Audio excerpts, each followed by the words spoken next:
Ragazzi, buongiorno, finalmente è arrivato il giorno di ripartire. Abbiamo preparato tutti i bagagli. Nel video precedente vi avevamo lasciato a metà, ma i bagagli alla fine li abbiamo sistemati. Poi video super pippone, perché dal mio punto di vista penso che possa essere interessante condividere una cosa del genere. Comunque vi facciamo vedere il nostro appartamentino qua a Montevideo, perché nel dettaglio non ve l'abbiamo fatto mai vedere. Velocemente, anche perché adesso, tolta tutta la nostra roba, è ordinato finalmente. Vi porto all'ingresso. In fondo c'è una cameretta che è possibile chiudere con questa porta.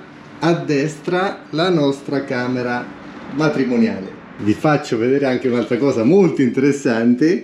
Nel bagno c'è il bidet, ma attenzione,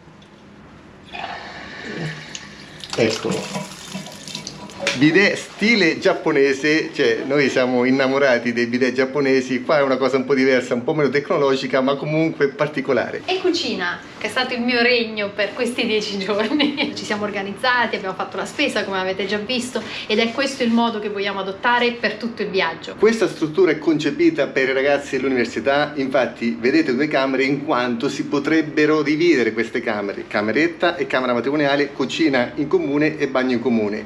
Noi abbiamo pagato 45 euro a notte, dato che in questo periodo è bassissima stagione perché i ragazzi sono in vacanza all'esatto opposto dell'Italia. Ci hanno dato questo appartamentino più grande facendoci pagare come se fosse una singola camera. Ora prendiamo i nostri bagagli, vi portiamo dalla Tenerona che è già carica, la vedrete, è splendida, splendente davvero. Si parte direzione Punta del Este. Andiamo ragazzi.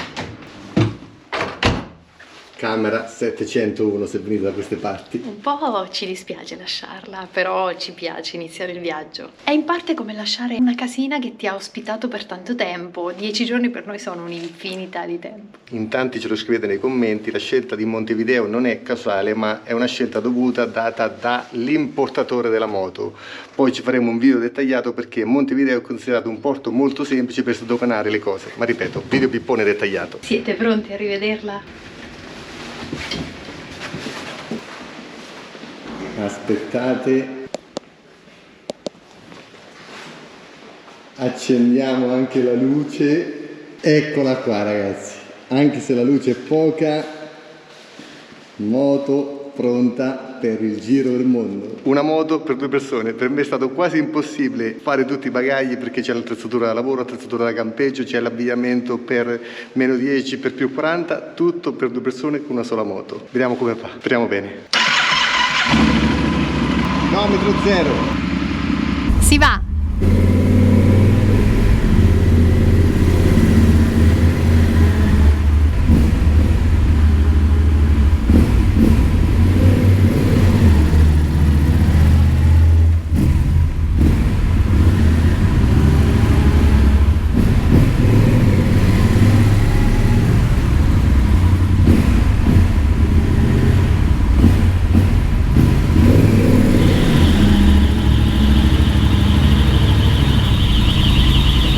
Adesso dobbiamo aspettare che la porta si apra.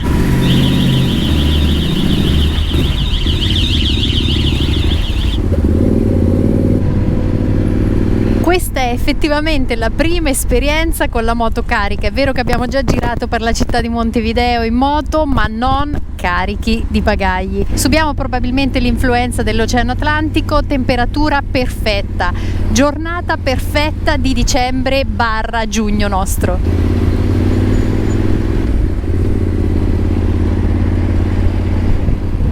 Il traffico anche è sempre lo stesso, molto sostenuto come ieri. Fa strano, è la settimana di Natale, siamo il 20 dicembre, io sono libera, non sono in negozio, siamo al caldo, l'atmosfera di Natale per noi non è molto evidente perché di solito per noi l'atmosfera di Natale è al freddo, ma ragazzi mancano 5 giorni a Natale. Obelisco in onore alla prima Costituzione del 1830. La città di Montevideo è molto importante anche perché è sede amministrativa del Mercosur, Mercado del Sur, cioè un'organizzazione molto simile alla nostra CEE iniziale, finalizzata a un mercato comune tra i paesi del Sud America, all'abolizione dei dazi doganali tra i paesi che ne fanno parte e all'istituzione di dazi doganali verso paesi terzi. I paesi fondatori 26 marzo 91 sono stati Uruguay, Paraguay, Argentina e Brasile. Coincidenza, 26 marzo 91, 25 marzo 57 la nostra CEI. È entrato a farne parte anche il Venezuela nel 2012, poi sospeso nel 2016 per scorrettezze nel mercato comune. Sono paesi associati anche Cile, Bolivia, Perù, Ecuador e Colombia. Sono invece dei paesi osservatori il Messico e la Nuova Zelanda. Hola. Italia. ¿Dónde van? Punta del Gatto. Ahora sí. Lindo. Disfruten mucho. Gracias.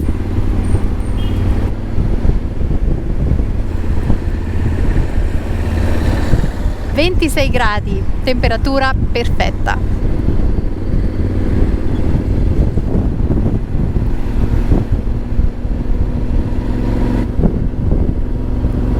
Si inizia a vedere il mare e l'odore di carne grigliata nell'aria. Eccolo!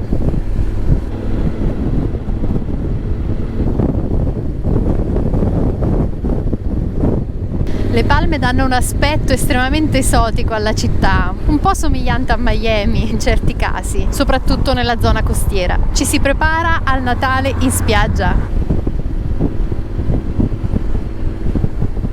C'è tanto vento, quindi abbiamo fatto una modifica al microfono, speriamo si senta bene. Francesco dice che comunque prima o poi troverà la quadra affinché l'audio sia perfetto. Portate pazienza.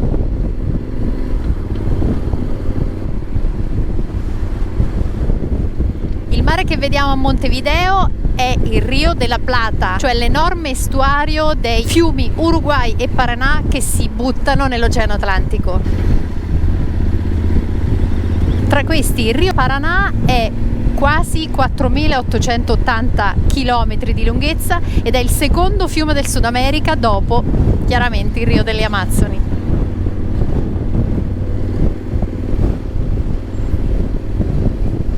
Siamo a Positos, questa è la spiaggia dove siamo arrivati il primo giorno. È uno dei quartieri storici di Montevideo. Il nome deriva dal fatto che moltissimi anni fa le lavandaie creavano dei buchi, dei positos, dei pozzetti proprio su quello che era un torrente che occupava questa zona, questo per lavare i panni, e da lì è rimasto il nome Positos. Babbi Natali appesi. Francesco chiede se vedo qualche perizoma, non lo so, non ci ho fatto caso. Chiaramente non è il mare chiuso che abbiamo noi in Italia, né Mediterraneo né Adriatico, è comunque, nonostante sia il Rio della Plata, sono comunque acque oceaniche.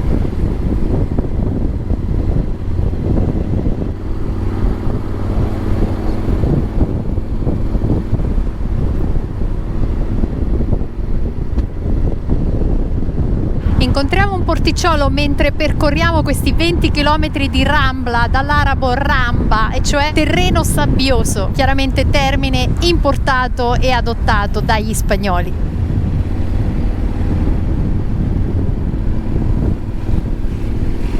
Il bello della costa di Montevideo è proprio questo, il verde che si alterna ai grattacieli, che si alterna stavolta al mare, soprattutto d'estate sembra estremamente piacevole.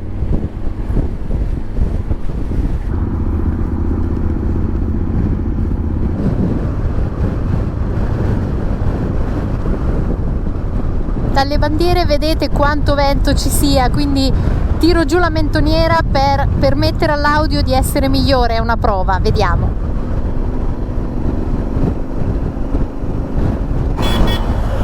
Wow! Francesco non ha fatto in tempo ad avvertirmi, c'è un GS dietro che loro hanno suonato col clacson. Moto uruguaiana. Forse riuscite a vedere il gazebo bianchi passione celeste, che poi loro con passione celeste intendono, o passione celeste intendono, la passione per la selezione, la nazionale di football.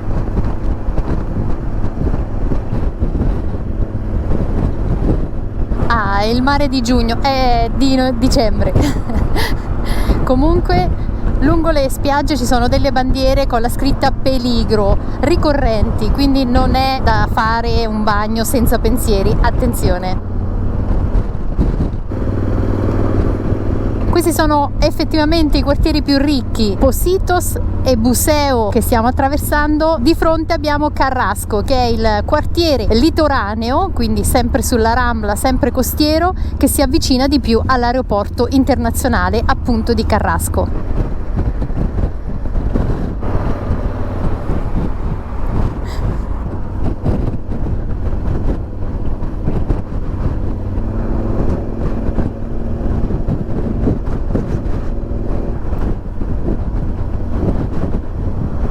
Siamo a Playa Carrasco.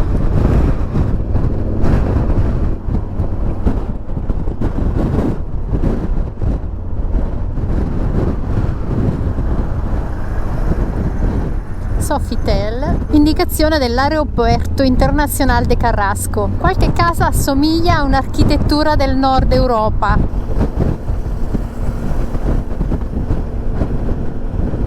Qualcuna di più a Miami.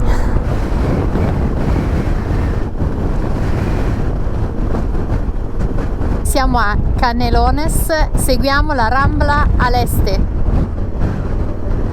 Per la prima volta stiamo andando liberi, nel senso che stiamo andando senza navigatore, percorrendo semplicemente la litoranea. Francesco sta dicendo: è troppo bello muoversi così, assaporiamone tutta la bellezza.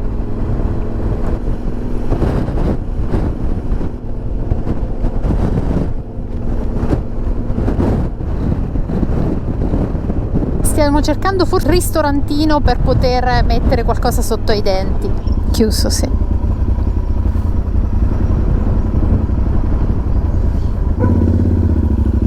Eravamo decisi a fermarci, ma è un locale chiuso.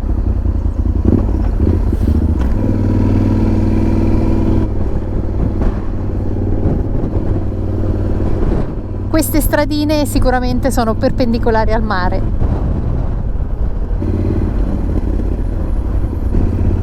C'è un mercatino.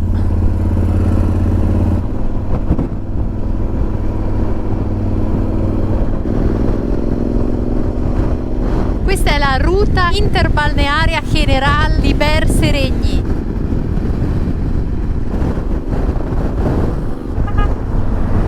Wow! Stiamo andando direzione spiaggia Neptunia. Sentiamo odore di carne grigliata, ma probabilmente viene da qualche abitazione. Questo è un localino, credo, però è chiuso. Questo è il supermercato. Abbiamo visto una sandwicheria, avessero i tramezzini.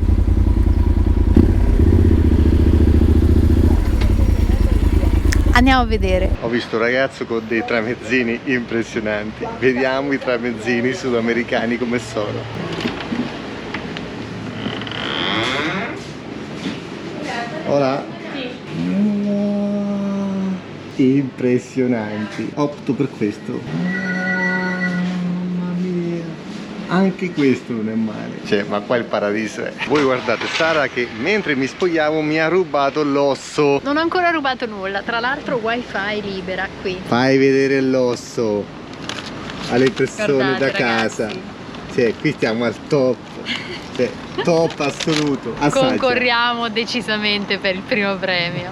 Moto parcheggiata sempre a vista, ovviamente. Guardate nel dettaglio: 1 chilo di salmone, capperi, olive nere, insalata, pomodorini, lattuga più che insalata. Lattuga, mi corregge la prof. Forse il tramezzino più buono che abbia mai mangiato. Oh my god, lo sapevo, rischiavamo grosso oggi. Poi passiamo a dolce perché ci sono delle paste con la crema che per me la crema lo sapete benissimo che è il massimo, quindi andiamo a assaggiare anche quelle.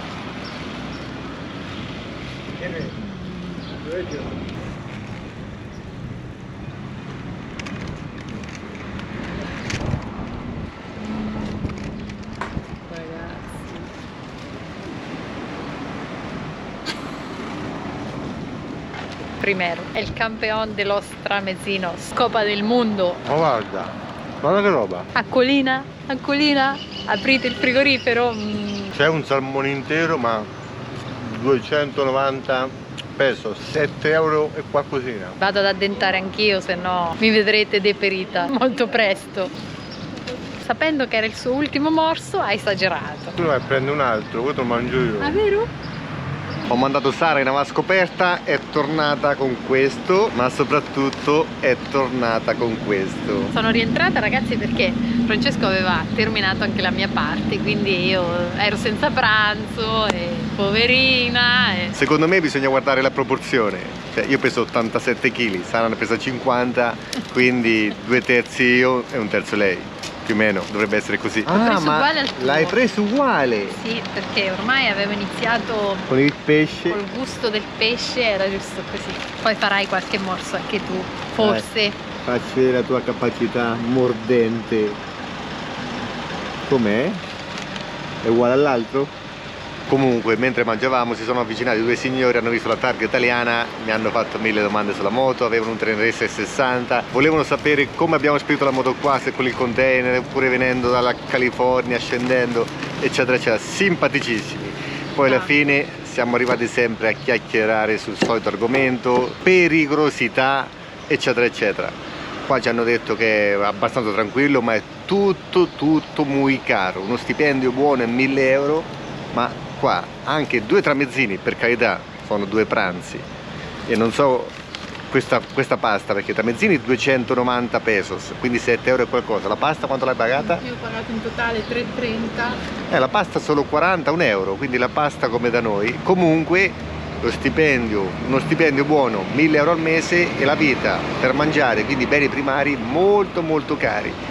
Poi ci hanno detto che la nostra moto, per quanto vecchia, costa comunque 15, 16, 17 mila dollari, muy cara, e le gomme eccetera eccetera, non si trova nulla. Dopo la pandemia non si trova nada. Uno dei 2 ragazzi, signori, molto sportivi, particolarissimi, aveva origini piemontesi di Alessandria, e qui la famiglia si è trasferita nel 1920, hanno iniziato la produzione di vino, hanno delle viti, esportano vino, quindi comunque gente molto benestante, non ha di queste preoccupazioni, però parlavano proprio della vita molto cara in Uruguay. Mentre in Argentina, con il discorso del dollar blu, che poi vi faremo un video pippone dettagliato, ora la vita è veramente economicissima se hai il cash, quindi se hai il contante dollaro. Poi abbiamo chiesto, ma perché l'Argentina subisce tutte queste continue inflazioni allucinanti? Los politicos, il ragazzo di origini italiane, perché sono italiani, è vero, sono italiani. Colpa nostra. Ti gustò? Ha spolverizzato tutto. Dato che un buon pasto finisce sempre con un buon dolce, vediamo Sara. Vediamo se ho scelto bene. Ha la forma che mi richiamava vagamente, attenzione siciliani, vagamente. Wow. Come si chiama? Com'è? Passate da queste parti, sempre non sta dietro l'angolo, però. Baipa Confiteria Panaderia. Ad Atlantida, ne vale la pena. Freschissima, guarda. Il cornetto, ecco. Perché assomigliava vagamente, molto vagamente, quindi amici siciliani, molto vagamente, assomigliava al cornetto di forma, non di fattezza, non c'entra niente, il gusto, quello è DOP, però assomigliava, allora l'ho scelto per questa lontana somiglianza. Però Non male, me ne lasci un po'? Fra. Abbiamo detto 2/3 io e 1/3 tu. Una Questo pallina. è mio. Grazie. per chiudere in bellezza, anche perché il posto ci è piaciuto tantissimo, Sara è tornata, nuova pasta, caffè cortado, bottiglia d'acqua, 175, 4 euro e qualcosina. Dai, come prezzi siamo come l'Italia.